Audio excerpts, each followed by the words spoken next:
శివాలయంలో ఈరోజు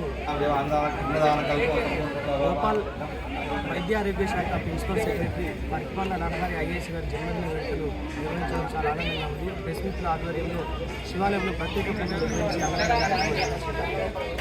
ఉమ్మడి కరీంనగర్ జిల్లాలోని బసంత్ నగర్లో అతి పేదరిక కుటుంబంలో జన్మించిన నరహరి గారు చిన్నప్పటి నుండే విద్యపైన మక్కువ పెంచుకొని పట్టుదలతో ఐఏఎస్ సాధించి కలెక్టర్గా కొలువు పొందడం జరిగింది.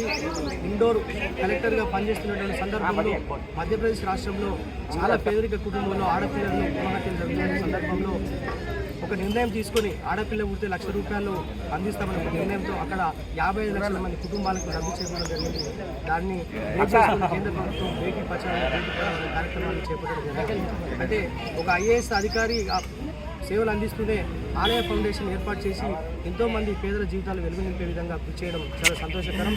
అదేవిధంగా ఐఏఎస్గా ఇంటర్వ్యూకి వెళ్ళేటువంటి సందర్భంలో పేద కుటుంబంలో జన్మించినటువంటి విద్యార్థులకు ఉచితంగా కోచింగ్ సెంటర్ను అందించడమే కాకుండా ఆర్థికంగా ఆయన సేవలు అందిస్తున్నారు. దీంతో చాలామంది కూడా ఆలయ ఫౌండేషన్ ద్వారా లబ్ధి పొందడం జరుగుతుంది. ఒక కలెక్టర్గా ఆయన వృత్తిని కొనసాగిస్తూనే మరో ఆలయ ఫౌండేషన్ ఏర్పాటు చేసి ఎన్నో విశిష్టమైన సేవలను ఇటు తెలంగాణలోనూ అటు ఆంధ్రప్రదేశ్ రాష్ట్రంలో కొనసాగించడం చాలా ఆనందదాయం. ఆయన మరిన్ని జన్మదిన వేడుకలు జరుపుకొని మరింత ఉన్నత